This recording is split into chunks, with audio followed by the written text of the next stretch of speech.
My all-time favorite motorsports event, the Daytona 500, the great American race. Every year since my first 500 back in 2010, I always look forward to the great American race held at the Daytona International Speedway from Daytona Beach, Florida. There's something special about that particular race that I always look forward to every single year. It is so special to me as a race fan. There have been a lot of iconic moments. 20 years of trying, 20 years of frustration. Dale Earnhardt will come to the caution flag to win the Daytona 500. Finally. There have been a lot of great moments. Cinderella Payne is going to win the Daytona 500. Unbelievable. Happy birthday, Trevor Payne, 20 years old. Heartbreaks. Earnhardt. Here comes Cope down on the inside. Earnhardt has a problem. Slopping back. Something is amiss. Here comes the field driving for the finish. And on the outside, it is car number 10, Derek Cope. Something amiss on the Earnhardt car. Coming to the line. It's Labonte pulling up, and an amazing finish. The Whitcomb Racing Team has won it. And there have been some controversial moments at the Great American Race. Dylan, where will he go? Gonna get there. Oh, into Almirola. Around he goes. In this episode, we're going to be talking about a controversial moment in NASCAR and the Daytona 500 that not a lot of people talk about, BumperGate. If some of you guys do not know the story about BumperGate, that is okay. That is what this video and my series, Racing Stories, is about. In this episode, I will not be alone. I will be having a guest in this episode. I will be featuring my close and longtime friend, Nick, aka NASCARNick2488. Hey everybody, how's everybody doing? And first off, I just want to say Happy New Year and Happy 2021. I am good, man. Ready to help me tell a story? Let's do this. Alrighty, let's begin. This is the 12th episode of Racing Stories. This is BumperGate, the story of the 1982 Daytona 500.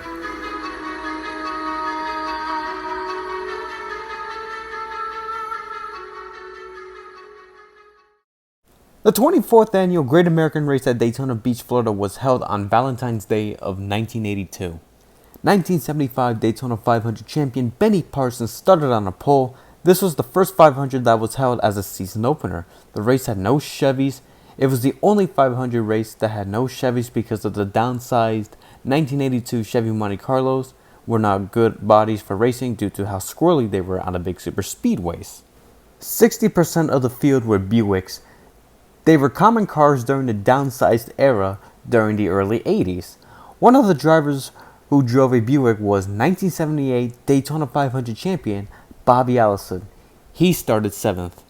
During the third lap of the race, Cale Yarbrough's number 27 Valvoline Buick got into the rear of the 88 of Bobby Allison in the Gatorade Buick. After that near collision, Allison's rear bumper flew off, and it caused a 4-car collision, which took out Jeff Bodine in the 23, Joe Milliken in the 50, Lake Speed in the 66, and a spinning J.D. McDuffie in the number 70. Jimmy Means in the 52 and Bobby Waywick in the 94 were also part of the crash, so 6 cars total were involved in it. The rear bumper landed on Joe Milliken's windshield, and he lost control and crashed into the outside wall. Bodine and Speed lost control as well after Milliken crashed. Bodine crashed into the outside wall, and Speed crashed hard into the inside wall. After the crash, Bobby Allison's crew chief, Gary Nelson, said this. Gary Nelson is the crew chief on it. Gary, what's the problem? Well, Bobby told me somebody bumped him from the rear, turned him sideways, and apparently knocked the bumper off. Are you bringing him in? We're having Bobby pulled up alongside of another car to have him look at the quarter panel to see if the tire was rubbing. If the tire's not rubbing, we're going to stay out. Okay, so it must have been a pretty clean-cut bumper coming off of there, Ken. That's unusual to lose a bumper in a Daytona 500, but you never know what's going to happen next. It seems pretty unusual for a bumper to fly with these guys touch all the time, and I would have thought it would have taken. And then Joe Milliken said this. Joe Milliken was driving. The car number 50 was involved in that altercation. Joe, what happened there?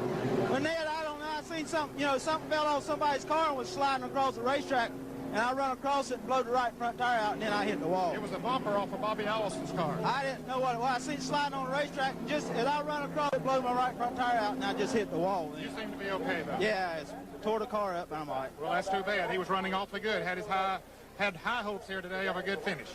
After Nelson and Milliken's interviews, Cale Yarbrough and his crew chief, Tim Brewer, were suspicious about Allison's bumper coming off. Well, Ned, I'm in Cale Yarbrough's pit. This is Tim Brewer, the crew chief. And, Tim, you got some more information on the beginning of that incident, do you not?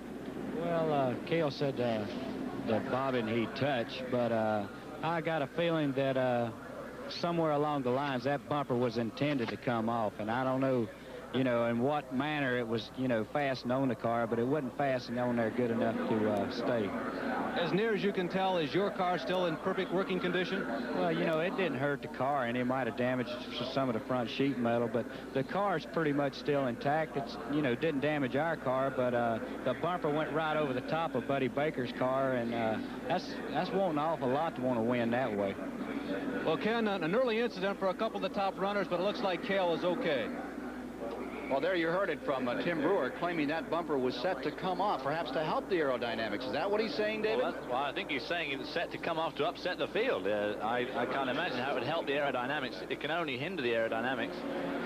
And if what he says is, if he really thinks what he says, I mean, that's a pretty serious accusation to make against another team. I find that hard to believe.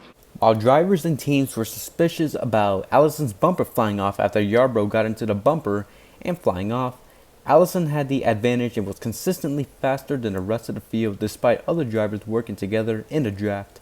Reminder, this was before restrictor plates came along. Although the cars were unrestricted, cars were very fast and drafting was key to races like Daytona and Talladega with other competitors in a pack. Despite all the commotion, Bobby Allison had the fastest car all race long. He had dominated the race by leading 147 laps. Bobby Allison would win his second Daytona 500. However, that did not stop the controversy during post-race. After the race, Cale Yarbrough, the second-place finisher of the 1982 Daytona 500, said, quote, "Allison cut me off. Suddenly his bumper came off. It didn't take much of a lick to tear it off." Tim Brewer, crew chief for Cale Yarbrough, said, quote, "I wasn't born this morning. We tested here over the winter and found the car would run much better with the bumper off," end quote. Allison, when told about Brewer's statement, he replied, quote, "His statements are not the most sensible comments I've ever heard. Actually, my car ran looser after it came off. People always grumble when they get beat," end quote. Meanwhile, Gary Nelson said, quote, "Rigging a bumper to fall off is absurd. There's no way in the world I would take a chance like that. When I start thinking of risking a man's life to win a race, then I'll get out of racing," end quote. To this day, Bobby Allison and Gary Nelson denied that they cheated. To this day, some fans still debate about the bumper being intentionally misplaced. According to Joseph Scott in the comment sections of the 1982 Daytona 500 uploaded by Hayden Martin, he talks about Tommy Higgins' Daytona book talking about BumperGate.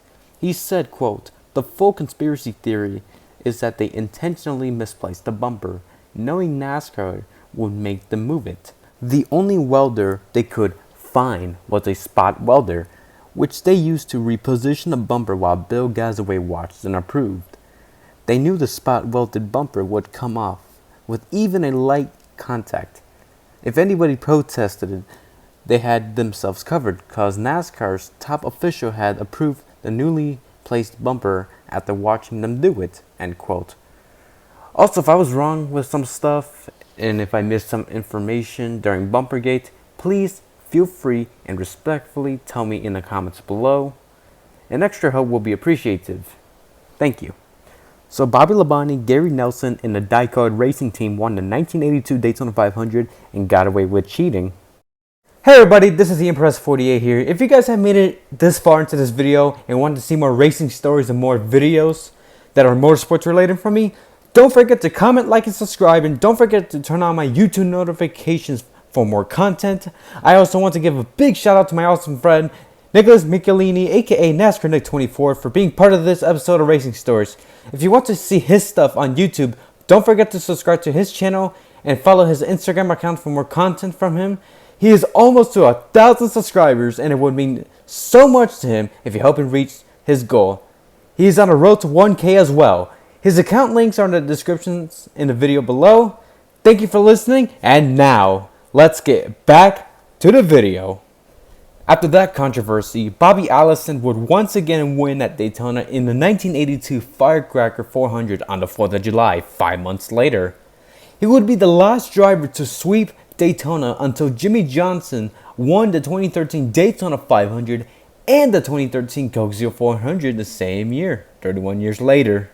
6 years later, Bobby Allison would win his third and final Daytona 500 in 1988, while his son Davey Allison would finish second. This was the first 1-2 finish for father and son.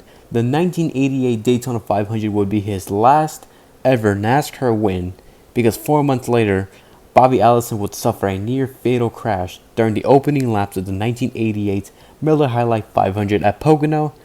The Pocono crash would end his NASCAR career. After the 1982 race, Gary Nelson would continue to play his role as crew chief for Dyegard Racing until 1986. Nelson became crew chief for Jeff Bodine and Hendrick Motorsports in 1986 and won the Daytona 500. He kept his crew chief role with Hendrick Motorsports until 1988. He worked part-time for ESPN on a booth with Bob Jenkins and Ned Jarrett. Felix Sabates hired Gary Nelson late in 1988 to build a new team called Sadco Racing. Kyle Petty became the driver of that team. The Nelson-Petty combination began building momentum with several wins from 1989 through 1981. But a 12-week recovery from a broken leg Kyle suffered during a crash at Talladega back in May 1991 sent the team into a tailspin. Bill France Jr. asked Gary Nelson to become the Winston Cup Series director late in the 1991 season. He worked for NASCAR as a Winston Cup race director during NASCAR's big boom from 1992 through 2001. In 2001, Gary Nelson was promoted to vice president of the R&D, given the task of the R&D center, led by himself to improve the safety of racing. In 2007, Gary Nelson left the position and formed his own company, Gary Nelson and Associates, a motorcycle company. Also in 2008, he was hired by Grand Am road race team Brumos Porsche as a consultant. The team won the 2009 Rolex 24 at Daytona. 1 year later, in 2010, his company was hired to form a new team called Action Express Racing for a new car owner, Bob Johnson. Nelson took the title of team manager, a position he holds to this day. Action Express Racing, managed by Gary Nelson, won its first race, the 2010 Rolex 24 at Daytona, and has gone to win several other events during the 2011 to 2014 season, including the 2014 Rolex 24 at Daytona. Gary Nelson was inducted into the West Coast Stock Car Racing Hall of Fame, and it is credited with many innovations and still used today in motorsports. Roof flaps, power steerings, Gen 5 NASCAR chassis, cow flaps, to name a few, and so on. Gary Nelson feels the best accomplishment he has received is to be called a racer. Gary Nelson resides in Concord, North Carolina with his wife Christine and their two sons, William and John. Wow, honestly, I never expected to go this far about what happened after BumperGate between Bobby Allison and Gary Nelson, but as a content creator and the owner of the series, I want to give you guys as many information as possible about what happened during that situation and after that situation. But I really hope you guys are enjoying this episode so far. We are almost done. Anyway, so to this day, some old school NASCAR fans know Gary Nelson as a slick crew chief. But he has done a lot in NASCAR and IMSA. Props to Gary for staying in the motorsports business. Gary, thank you for all you've done in the motorsports world. Thank you. Thank you. As for Bobby Allison, no matter what happened in that particular race that sparked controversy, Bobby Allison's legendary and Hall of Fame career in NASCAR is and will always be remembered. Bobby Allison won the Daytona 500 three times in 1978, 1982, and 1988.